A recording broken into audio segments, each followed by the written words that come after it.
Assalamualaikum warahmatullahi wabarakatuh.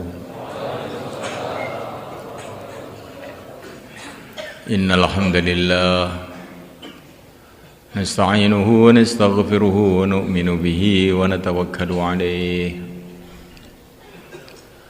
wa na'udzu bihi min shururi anfusina wa min sayyiati a'malina. من يهديه الله فلا مضل له ومن يضلل فلا هادي له أشهد أن لا إله إلا الله وحده لا شريك له وأشهد أن سيدنا ومولانا محمدا عبده ورسوله اللهم صل وسلم وبارك عليه وعلى آله وأصحابه والتابعين لهم إلى يوم القيامة أما بعد فقد قال في كتابه الكريم إن الذين قالوا ربنا الله ثم استقاموا تتنزل عليهم الملائكة ألا تخافوا ولا تحزنوا وأبشروا بالجنة التي كنتم توعدون نحن أولياؤكم في الحياة الدنيا وفي الآخرة ولكم فيها ما تشتهي أنفسكم ولكم فيها ما تدعون نزلا من غفور رحيم ومن أحسن قولا ممن دعا إلى الله وعمل صالحا وقال إنني من المسلمين. Hadirin dimuliakan Allah SWT, kalau kita ini senantiasa sibuk dalam taat kepada Allah dan senantiasa doa kepada Allah SWT, sibuk di dalam taat, sibuk dalam doa, maka nanti kita ini akan dapat pengalaman-pengalaman barokahnya agama, sehingga iman kita ini akan meningkat. Lah inilah maksud kita duduk di sini. Bagaimana kita ini di mana saja, kapan saja, dalam keadaan apa saja, yang kita pikirkan satu saja, bagaimana senantiasa taat kepada Allah dan senantiasa doa kepada Allah. Dua ini, maka nanti dapat macam-macam pengalaman hubungan dengan Allah, akhirnya iman kita meningkat. Iyyaka na'bud, hanya kepada Engkau kami menyembah. Ini sibuk dalam taat. Wa iyyaka nasta'in, hanya kepada Engkau kami mohon tolong. Itu namanya sibuk di dalam doa. Kalau dua ini kumpul dalam hati kita, dalam kehidupan kita, sibuk dalam taat, sibuk dalam doa, maka nanti Allah kasih pengalaman-pengalaman, iman kita naik. Sebagaimana yang dicontohkan oleh Nabiullah Musa alaihissalam. Beliau ini menghadapi masalah besar, depannya lautan, belakang pasukan Fir'aun, teman-temannya sudah ketakutan semua. Falamma tara'al jam'an qala ashabu Musa inna lamudrukun. Teman-temannya Nabi Musa mengatakan, kami tertangkap, mau lari kemana? Maka Nabi Musa alaihissalam memberikan pelajaran praktek langsung. Ini caranya menghadapi masalah. Apa yang beliau katakan? Kala, pertama, kala, jangan terkesan dengan keadaan, jangan terkesan dengan suasana. Fir'aun tidak bisa berbuat apa-apa tanpa Allah. Allah lah yang menciptakan Fir'aun. Jangan kamu terkesan dengan Fir'aun. Laut juga tidak bisa membahayakan apa-apa. Yang bisa membahayakan adalah yang menciptakan laut, Allah Subhanahu wa taala. Kalau Allah tidak menghendaki tenggelam, walaupun di lautan juga tidak tenggelam. Seperti kapal-kapal di lautan tidak tenggelam. Kalaupun tenggelam, kalau Allah tidak menghendaki bahaya juga nggak apa-apa. Ikan itu bertahun-tahun di lautan juga nggak apa-apa.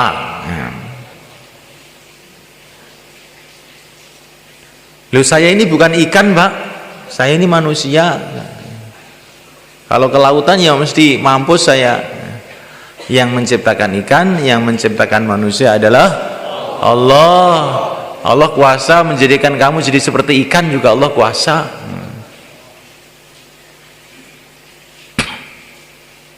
Memang ada bahaya-bahaya, tapi hakikatnya bahaya itu dari Allah.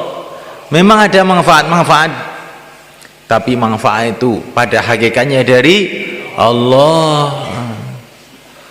Ini pertama kali yang harus kita tanamkan dalam hati kita. Nafi, kala, jangan terkesan dengan keadaan. Kalau kita ini menghadapi orang, tahu-tahu orang itu marah sama kita, jangan terkesan dengan orang itu. Orang itu hatinya di tangan Allah, otaknya di tangan Allah, ubun-ubunnya di tangan Allah, semuanya di tangan Allah. Tawajuh kepada Allah dalam menghadapi orang-orang yang marah. Juga kamu tawajuh pada Allah ketika menghadapi orang-orang yang senang. Orang yang senang itu bisa saja malah membahayakan. Seperti Zulaikha senang sama Nabi Yusuf, malah Nabi Yusuf dimasukkan penjara. Jadi kamu kalau disenangi orang itu jangan terkesan, orang-orang senang sama saya, ngati-ngati masuk penjara nanti. Maka Nabi Yusuf itu kalau disenangi orang itu malah takut. Kamu jangan senang sama saya, kata Nabi Yusuf. Nabi Yusuf bukan Nabi Musa. Kamu jangan senang sama saya. Saya ini punya pengalaman, kalau disenangi orang malah saya banyak masalah. Dulu ayah saya senang sama saya, akhirnya saya dibuang ke Mesir. Zulaikha senang sama saya masuk penjara. Wah, jangan senang sama saya, senang sama Allah saja.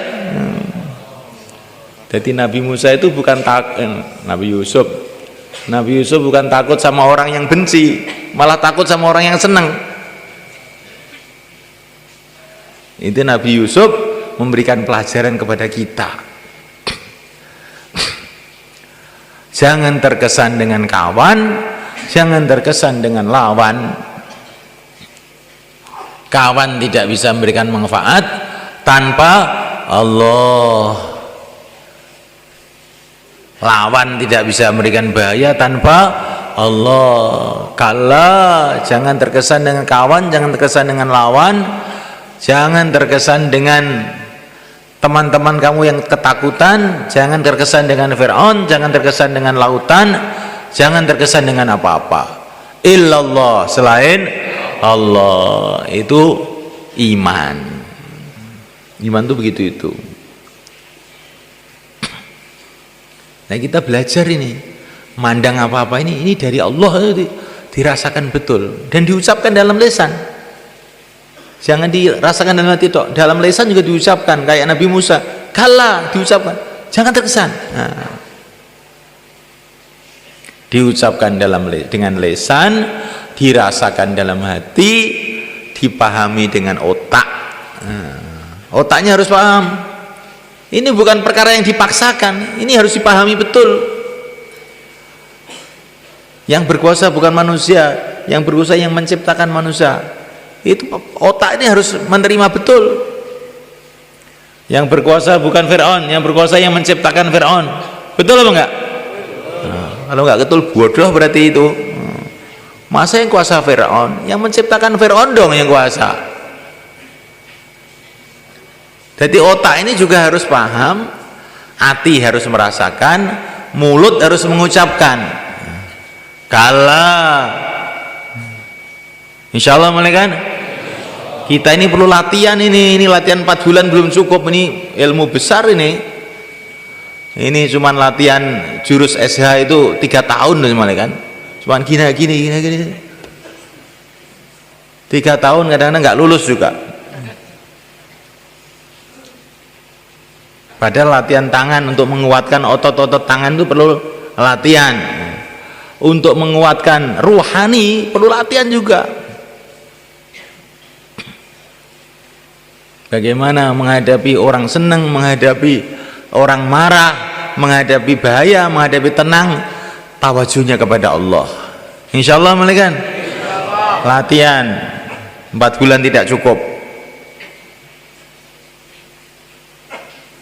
Nah, nanti kalau ini belum mancep, kalau malaikat Israel datang bagaimana kita?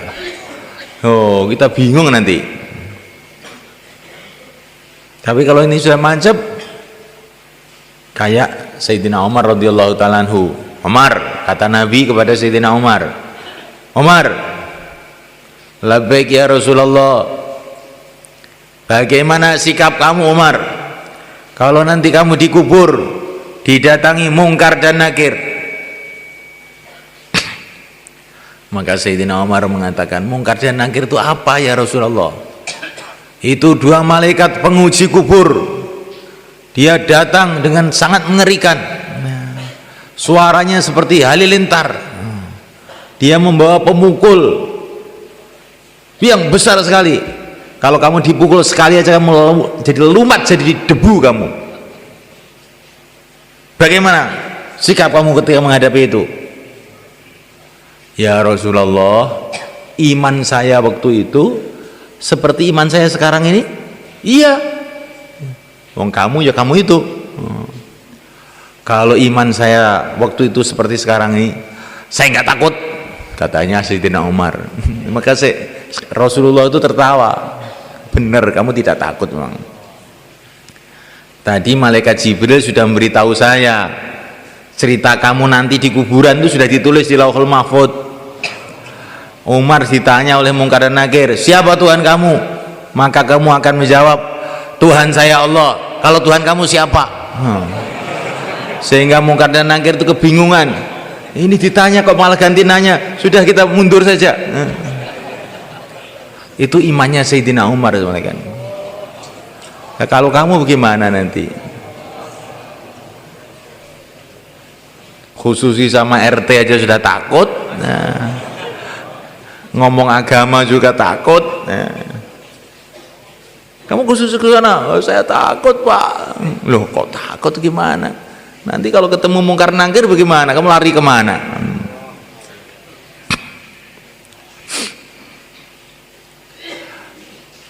Kita latihan, insya Allah mulai kan?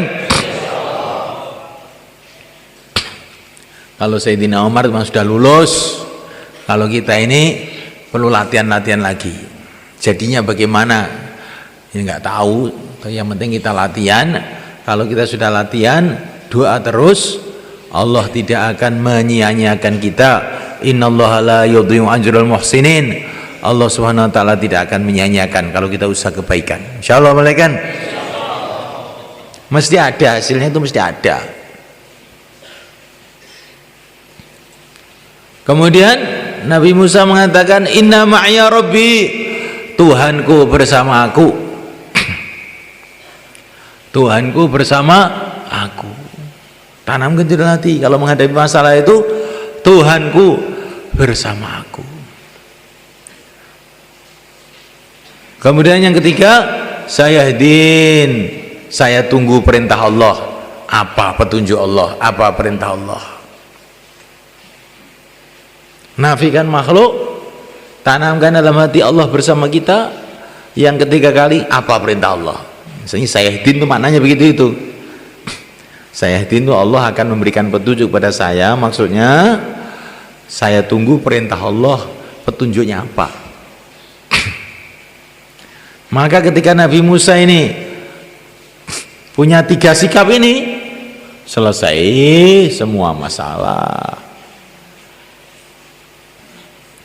Nabi kita juga begitu. Nabi kita diperintah hijrah, ya sudah hijrah. Ini namanya sibuk di dalam taat. Nabi suruh hijrah, hijrah. Waktu hijrah dikepung sama orang-orang kafir, maka beliau targhib kepada Sayyidina Abu Bakar, la tahzan innallaha ma'ana. Jangan kamu bersedih hati. Jangan kamu bersedih hati itu persis seperti kata-kata Nabi Musa kala tadi itu. Jangan terkesan.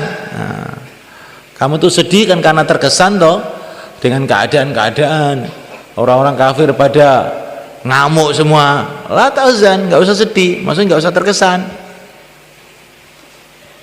Innallaha ma'ana, Allah bersama kita.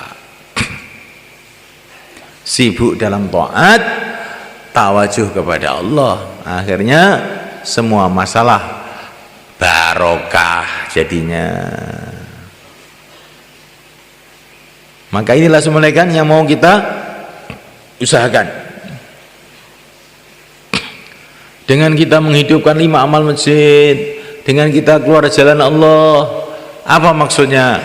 Maksud yang terpenting bagaimana kita hidup sibuk dalam taat, sibuk dalam bergantung pada Allah, doa kepada Allah, akhirnya dapat pengalaman-pengalaman, iman kita naik insyaallah. Dan kita juga semuanya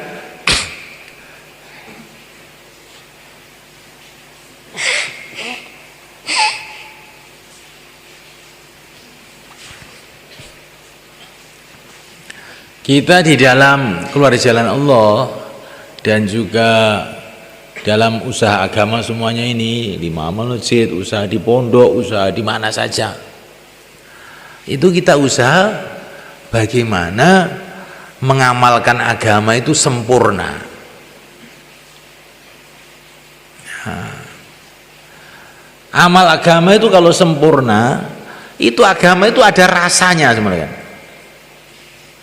Ibaratnya masak itu bumbunya itu komplit, garamnya ada, mericanya ada, apalagi bumbu-bumbu lain ada, dimakan jadi sedap, lezat. Kalau kita makan rasanya enak, lezat, sedap, bagaimana? Maka ingin makan lagi, tuman ya. Ingin makan lagi, besoknya makan lagi karena cocok, makanannya enak.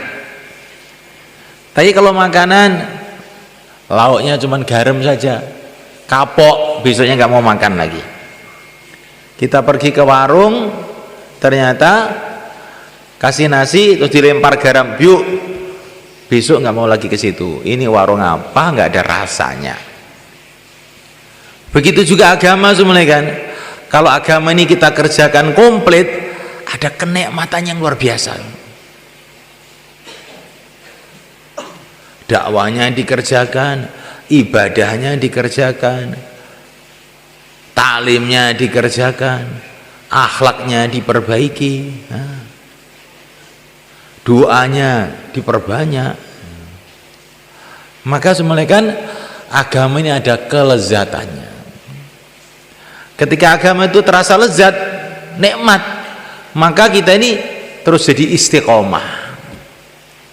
Tapi kalau agama ini tidak kita kerjakan komplit, keluar tapi seenaknya sendiri, kadang-kadang jamaah, kadang-kadang tidak, kadang-kadang tahajud, kadang-kadang tidak, kadang-kadang jauhlah, kadang-kadang tidak, kadang-kadang maksiat, kadang-kadang tidak. Yang istiqomah cuman ngantuknya tok. Kalau ngantuknya itu istiqomah ya. Maka ini nanti akhirnya jadinya tidak lezat, amalan itu jadi tidak lezat. Nabi mengatakan kalau kamu bisa menjaga mata kamu tidak melihat yang haram, Allah akan kasih ibadah yang lezat. Matanya jelalatan ke sana kemari melihat wanita bukan mahramnya, kelihatannya khususi tapi nonton TV. Nah, akhirnya sholatnya tidak lezat, taklimnya tidak lezat. Nah, akhirnya bagaimana? Mudah tidak istiqomah, mudah meninggalkan amalan. Maka kita ini usaha kita kompliti, amalan itu kita kompliti. Amalan itu kalau kita kompliti nanti ada kelezatannya. Sebagaimana kata para ulama, kelezatan sholat malam itu melebihi kelezatan semua kelezatannya di dunia ini. Likulli nabiyyin syahwah wa syahwati fi qiyamil lail, kata Nabi. Setiap nabi punya kesenangan. Kesenangan saya adalah sholat malam. Kita sholat malam sudah biasa juga, tapi yang kesenangannya sholat malam itu mungkin belum banyak. Kita zikir juga sudah biasa, tapi yang kesenangannya zikir itu belum tentu banyak. Kita dakwah juga memang sudah dakwah, tapi yang kesenangannya dakwah itu mungkin masih itu jarang-jarang itu. Tapi kalau nanti amalan kita buat komplit, kita buat komplit, usaha mengompliti. Kalau belum bisa komplit, usaha mengompliti, niat untuk mengompliti. Niat untuk mengompliti itu sudah termasuk bagian dari komplit. Maka insya Allah timbul kelezatan. Dengan timbul kelezatan yang istiqomah, insya Allah, kan?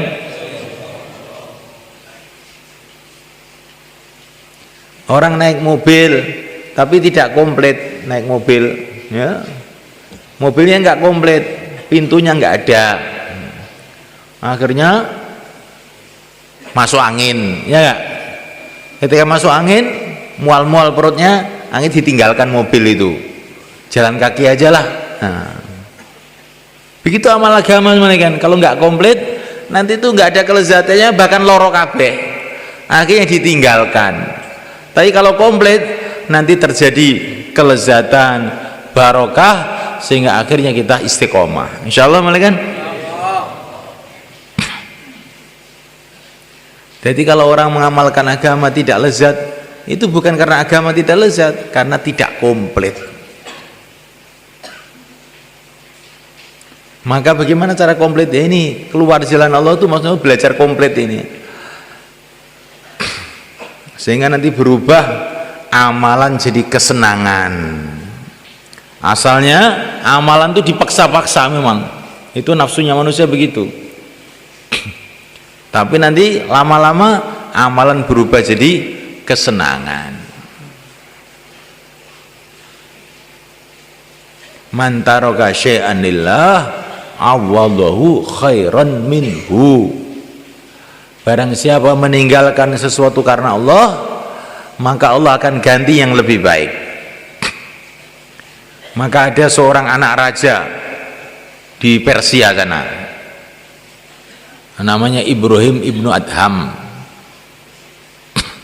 Dia tinggalkan kerajaannya, dia tinggalkan istananya karena ingin agama, jalan kaki sampai bertahun-tahun sampai di Makkah Al-Mukarramah.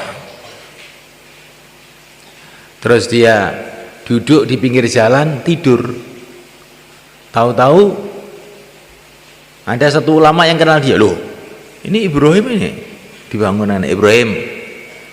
Saya pernah dengar kata-kata para ulama, barang siapa meninggalkan sesuatu karena Allah, maka Allah akan ganti yang lebih baik. Sekarang kamu sudah meninggalkan istana kamu, kerajaan kamu, kekayaan kamu, oleh Allah diganti apa? Katanya ulama tadi kepada Ibrahim.